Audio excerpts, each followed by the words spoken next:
Good evening, and welcome to another episode of Empower to Live. I'm your host, Andrea Rose Butler of the Becoming Woman's Network. I thank you all again for joining me for another Thursday evening of Empowered to Live. And so I am so glad that you are here. Today, we are wrapping up our series on getting your financial house in order. It has been a journey getting here, and I hope that the information that was shared during this series has helped you to get your financial house in order. It's little by little. It's cleaning, it's like cleaning your house and trying to get your house ready for company. A little bit at a time. You want to take your time, make sure you're hitting all the spots that need to be cleaned and to get in order, not just the parts that the people will see, but all of it, even the parts that you know about it. And so we kind of dive deep in some areas about your money story, about changing your mindset, about how that scarcity. We talk about securing the bag, beyond securing the bag, about chasing the bag, about you know changing our generational story. And today we're wrapping it up with how to rewrite your money story and to let you know that you can begin again. So, no matter where you were, no matter the mistakes you've made in the past, maybe you've gotten into debt, you've done some stuff that you, because of your money story, and we shared a little bit about that narrative that we tell ourselves, the things from our past, the things that our caregiver said to us when we were younger, maybe from church or religion, or from the generations that you came from, or because of your gender, you were told certain things about money and how that relates to you. And it has formulated for you a story that's basically held you trapped and held you in bondage. And so, how do we now get out of that and to rewrite our story and begin again? You all know my favorite saying, or one of them. I've got a lot of them, but this one in particular, you'll see it a lot in my writings and in my teachings. That the journey of 1,000 steps, a journey of 1,000 miles begins with the first step, and so it's about taking those first steps. And so we're going to talk about some things that we can do to kind of rewrite our money story. How do we get it together so that we can begin again? We're in the second quarter, almost the end of the first month of the second quarter of 2025, but it's not too late for you to start the journey. To, maybe you started out and you were heading strong in that first quarter, and, and then whatever reason stuff happened, and you're like, you know what? I'll fall by the wayside, and I'm just done. I'm not going to do this. No, pick yourself up and dust yourself off and start over. It's okay. The only way we fail is if we stay down. And so we can only fail when we lay there and give up. But you can dust yourself off, you can get up, and you can begin again today. And so we're going to talk about that. How do we rewrite that story? How do we start over when, you're going to say, well, I'm too far in debt to get out.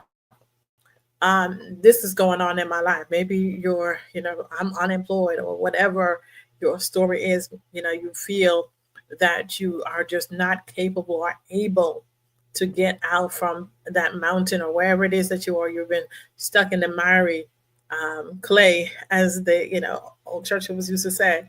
And so now you're stuck, and you're like, how do I get out of the place that I'm in, because I don't want to be here anymore? And how do we move forward starting today? Not tomorrow, we're going to start today.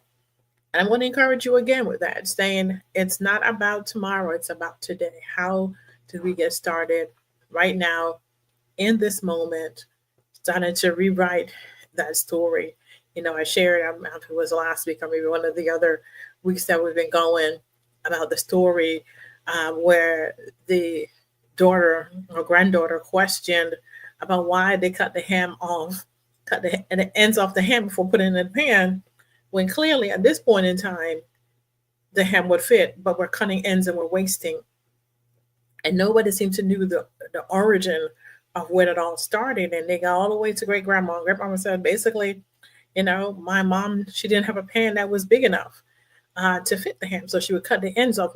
But through generations, everyone did the same thing because that's what they were taught to do, until somebody questioned the why do we do this. And so you were that generation, you are that person, you were that one to say, now is the time, why did I do this? Why, how, what was the story? How did I get to this place? And so now I'm questioning the stories that I've been told. And now I can recognize that I have a bigger pan. So therefore, I don't need to waste and cut off the ends anymore, because it no longer fits the narrative of where I am and where I'm going and what I need to do. And so we're going to start by taking a look at those. So we've, if you miss the segments on your money story, go back and watch it on YouTube.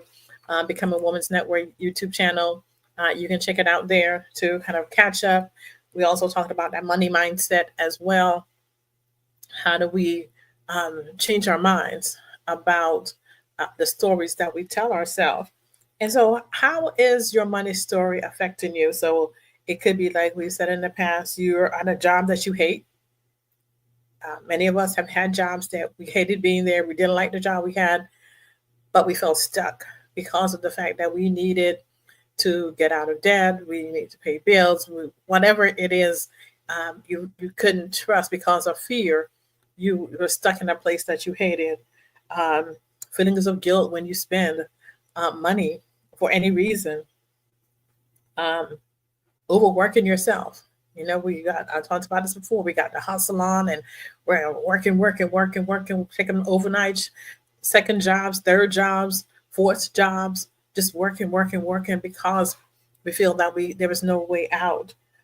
Avoid looking at your bank statements or even at your bills. We don't even pay attention to the bills anymore. We're just like, you know what? I don't even want to look at them. And so therefore we get in further behind because we don't know what we have in our account. And we also not paying the bills that we need to, which puts us in another space, and that's for another day. And so we're talking about how that affects your credit and all the other things that also makes things more expensive for you. And so there's just a whole lot of things that can happen when we have a negative money story that's affecting our lives, or maybe you didn't even recognize that you do, and how that works. Spending to fill a need. There's some people who's like, I don't have the money anyway to pay this bill, so I'm just going to go ahead and go shopping.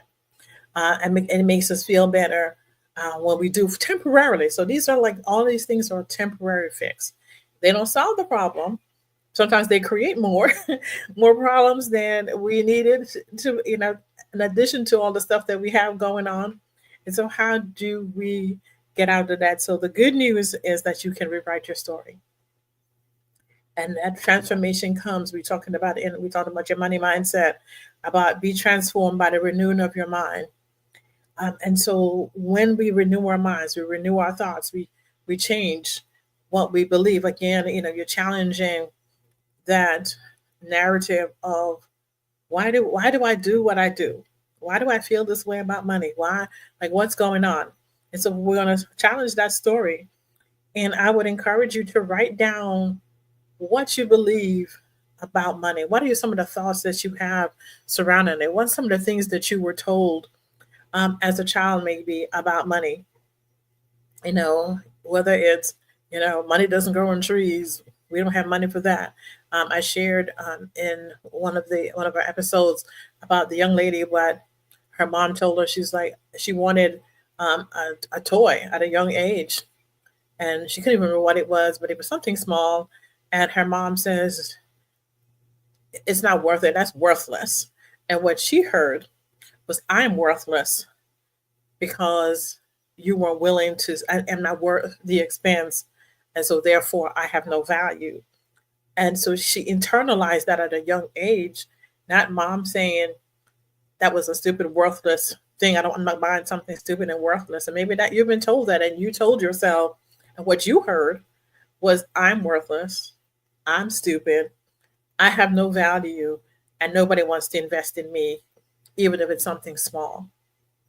And so we again, we tell ourselves this story, and so we feel that way. And so when we buy anything, we are riddled with guilt, and we feel that I'm not worth the effort to take care of myself. I'm a big proponent of self care, and I found myself in that spot where I think I shared this in one of the episodes where I'll buy my kids stuff, even now as adults. They will ask me for something, and I am willing to go and spend on them. But then sometimes when I look for myself, and I'm like, that's kind of high. I don't want to spend that kind of money on myself. But if my kids ask me the same question, I'm like, oh, that's no problem. I'll get that for you. That's not a. But I look at myself and I'm like, why did So I had to challenge myself and some of my held beliefs that said that I maybe didn't have value to be able to get this for myself. And I had to tell myself, you've worked, you are, even before we moved here to Mexico, primarily debt free. And so I would, you know, spend things, but I would buy for others. I would go to the store and say, oh, so and so would like this. But I would never think about myself. And so I had to rewrite that story of my own self as to what value I place on me as an individual versus somebody else, or rewriting the story. And sometimes you're constantly having to rewrite it because you get to that place sometimes where you may be in a good spot and you're like, oh, I'm doing well. And then, like I said before, you may have fallen off the bandwagon, if you would, and you have to get back up and start again, start rewriting that story again. So write it down. What did you learn about money? So what are some of the thoughts you had? What beliefs do you still cling to? What are some of those, even though you may have said, well, that's not me, but there probably some stuff that you cling to from your past that maybe your parents said or grandparents, or things that you heard, or things your friends said, or things that were said in church that you kind of held on to, where sometimes you look at it and it's like, that makes no sense, but we still cling to it. And so which of those were helpful? Because there were some good things that were helpful, and then there's some things that are not. I saw a story the other day about this, he's a football player, and they were asking about his jacket that he had on and where did he get it. And he was like, he told the reporter to guess, and he named some expensive store and how much he thought it cost, and he was like, no. And he was like, I bought this on sale because my mom taught me. My mom taught me how to shop off season, and that you can still look good in things that that look expensive but are not, but they have value. And so he was like, my mama taught me that. And so that was a good lesson, because you can still buy something. Because if you buy a dress for $1,000 and I turn around and buy the same dress on sale for $20, it's the same dress. The value didn't change just because of what I paid for it. You were willing to spend it there. Maybe $1,000 for you is nothing, whereas $1,000 to me is a big deal. But I got it for 20. We got the same dress. Doesn't matter what I paid for it or what you paid for it. The matters is that we have the same. And so we got to look at those as well. What values do you have? Shopping in coupons, shopping on sale, buy it on clear. All of those things are good. Those are good things. Those are good. It's good financial management. I know rich people who shop at thrift stores, poor people are like, I am never going to shop at a thrift store. You can find some good things in the thrift stores. I have shopped there. I found designer labels that people donated because they no longer could fit them or whatever. So there are different things. And so again, it's part of that mindset of what is helpful and which lies are hurting you. That lies that you are not valuable, that you're not worth it. That's a lie that we need to cast aside. And from wherever it came from, we can't hold our parents hostage also and be angry with them because they came from a place, maybe of that generation who survived the depression, of their grandparents or whatever, And so when you look at the things that they said, these are things that are passed down.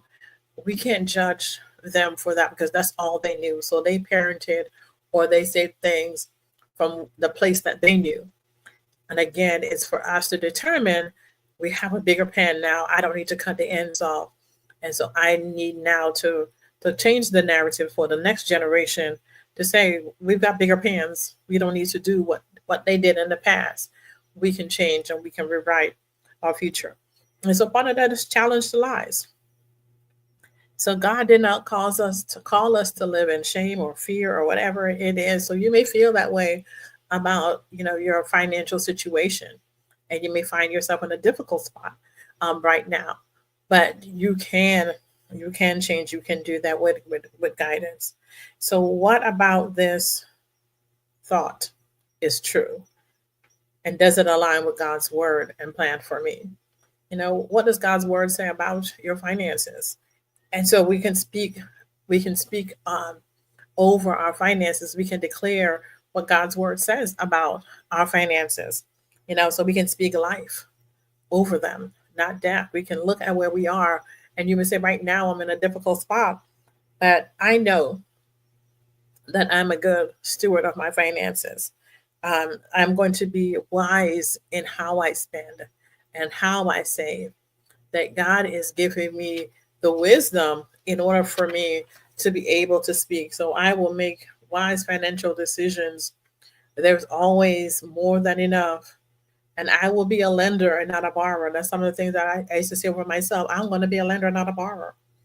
That was a declaration for me when I was in the struggle place.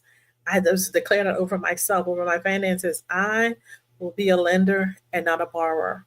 What does that look like? It means primarily that you will have enough to, a scripture, I can't think of where it is, but it says that the Lord will bless you, that you will have more than enough and to give. And so when we have more than enough, where you're not afraid to give away, not just, somebody come to you, your relatives, whatever, and it was like, loan me $50 that you're never going to get back. So if that's the case, and that if they say, let me hold $50, and this person is never going to pay you back, you need to be in that place where you can, one, say no, or two, give it with the mind that you're never going to see that $50 again. It could be that wanted to give to missions and to causes that you see that you're passionate about, but you're like, I just don't have the money to do that. I can't do that because. So that's what being a lender and not a borrower is, where you're not in that place where you're shackled to debt, and you're able to give, to be that lender, and not always the one who needs finances. And you're not the ones that you're in between that paycheck where lights are about to be cut off or whatever. You're in that place where you feel secure, where your bills are paid, and maybe for a season. And I've been there, maybe for a season, rent's paid, or mortgage, light bills paid, water bills paid. You have food in your house, and maybe you don't have enough to do something, maybe to go out for a coffee or whatever it is that you want to do, but you're at peace because you know that you're not worrying about your bills being paid. And that's a good feeling until you get to that place where maybe you have built up, and I talked about, setting up that separate account, where I call it my fun account. That's FUN. So my fund, where you can put aside, maybe $2 a pay period, and then, take yourself out to dinner, or you're saving up for a reason. Maybe you want to go on a trip, or, I love the change jar that some of these banking apps have, where they round up to the next dollar and they put money aside, making sure that that in all of the getting out of debt and getting your financial house in order, that you also take care of yourself, that you have something to look forward to, not in the distant future, but maybe in a week or two or a month from now. You're like, okay, I'm putting aside, $2, $5, $10, $15 that I know that, and this is my plan for it, and plan to have fun with yourself and for yourself, to do something that you enjoy. So it's about taking those small action steps. What can you do today? I always ask that question, as I'm building my coaching business as something that I'm doing. Asking that question, what's one step that you can do today that could make the biggest impact on your financial journey or on your life journey, walking in your purpose? What's one thing you can do today that's going to make that biggest impact for yourself. And it could be that we've talked in other parts, and so about setting up a savings account. I challenged a few weeks ago about doing that. Set that savings account up. Put $5 in it. Well, most of those ask for about $5. You do the credit union. Some ask for $25 to open up an account. Credit unions are good versus a larger bank. Check out your local credit union and see what their regulations are about joining, and start there. Start by putting $5 a pay period in, and then also make a plan for paying off your debt. My guest, Rita Stewart, talked about having that plan of how do you do. A lot of people like the snowball effect, where you pay off the smallest bill first or the highest interest account first, and then the money that you were paying on that, once you paid it off, added to another bill that you were paying the next highest interest or the next smallest bill. So you can give yourself some wins, and then you add that to that, and then you pay that off, and then you add those two together plus the other one that you were, and it's kind of it builds on itself until you're finally paid off all those non-secure debts. Those are the biggest things that you want to look at when you have these non-secure debts, credit cards, maybe payday loans, or whatever it is that you have gotten yourself. But make sure you pay those off. Those are the interest on those are murder, and you're not benefiting from having those accounts. It's good to have a credit card for emergencies.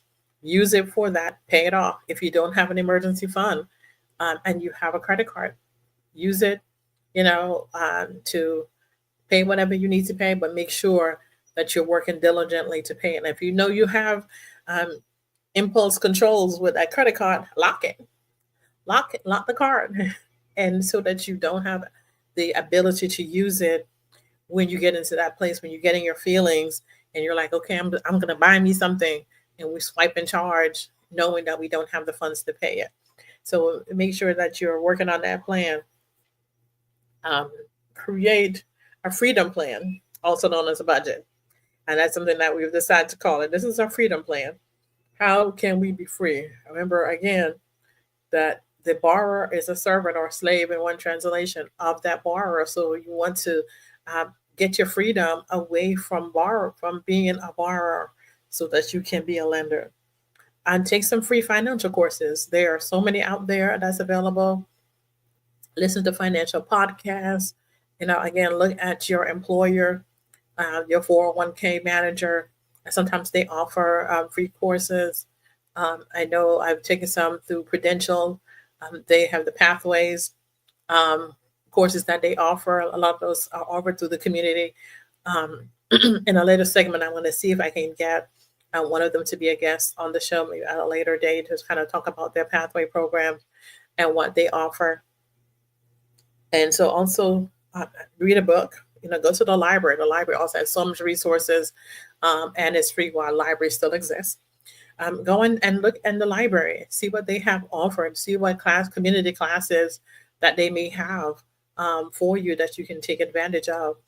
Sometimes your bank, I know the credit union that I was affiliated with in Virginia, they offered financial classes that were free and open to the public that you could take, and you didn't necessarily have to be a credit union member to attend them. So you can, go to their website and see what they have.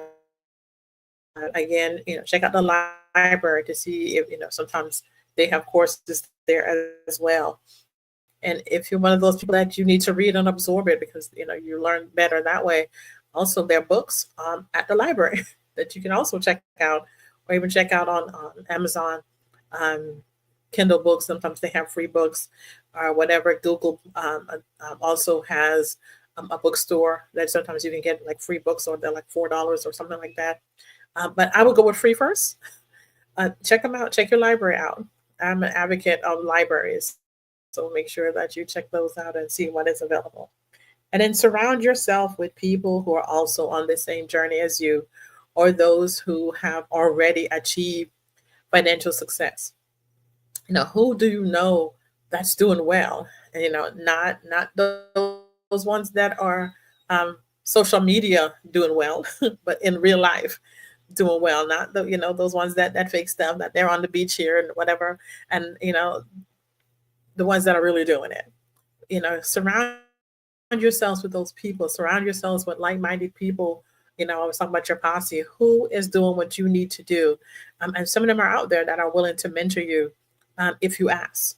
So take that opportunity as well um, to succeed on your journey, and then you can be someone maybe somebody can look up to help them get out of debt. And then finally, we're talking about reset, refocus, and restart. So this journey is about healing and believing that you deserve peace with money. So this is your permission today to start today. Remember I said that I was going to remind you again that it's not about next week. It's not about your next paycheck. Well, I'm going to start when I get paid. I'm going to start doing this. What was that?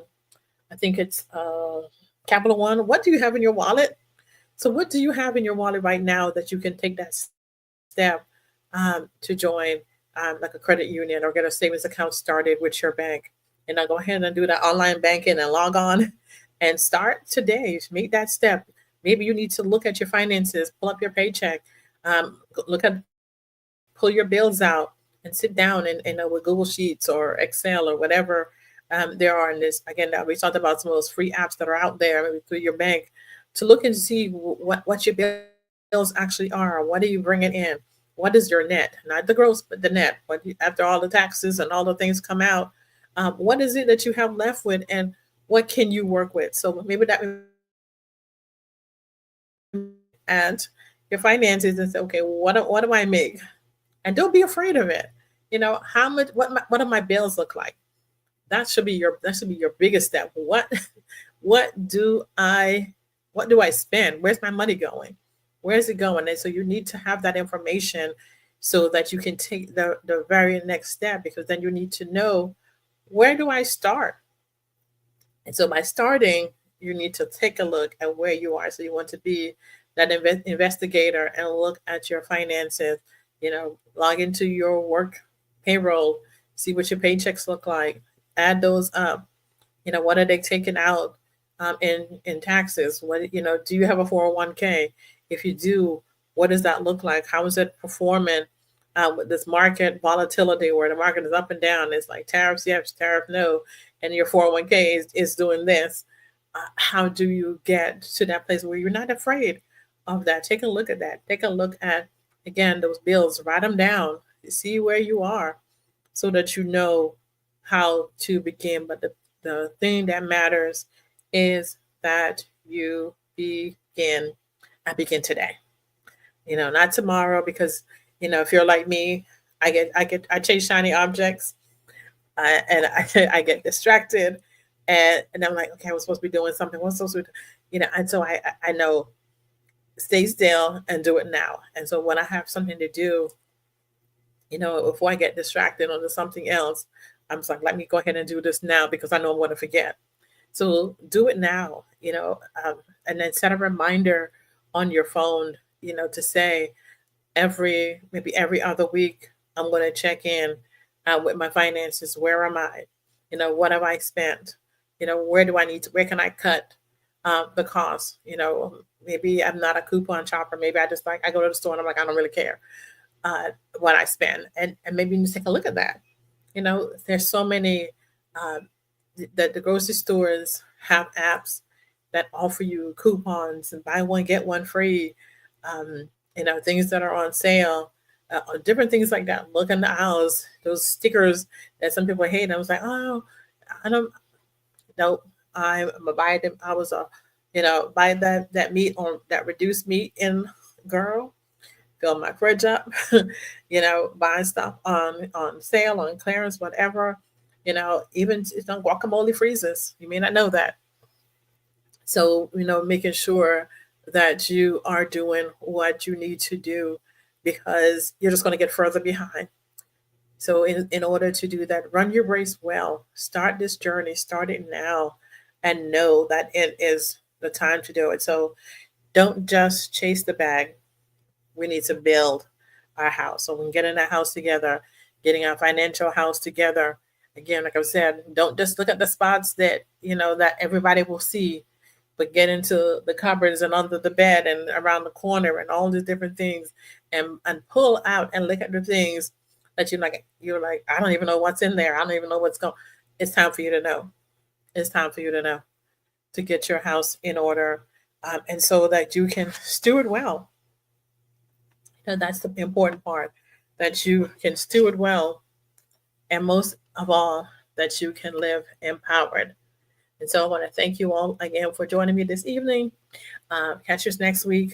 We will begin not a new series, but a series of one day shows where we're talking some focused topics beginning next week. And also, if you're out there and you are a mental health professional or practitioner, I want to do a series on mental health and the church. You know, what is the church's response? Like, how do we deal and look at mental health? You know, what it is, because there's so many people who are struggling with mental health issues and feel that, they're going to be judged in the church, whether you're battling depression or anxiety or fear or whatever. Maybe you're suffering from trauma. God has a place for you and God cares about you. So if you are a practitioner or a mental health professional, reach out to me, send me a message. I would love to chat with you about a series on mental health in the church. So reach out to me. Again, remember to live empowered, and you have a wonderful night. See you all next week. Bye bye.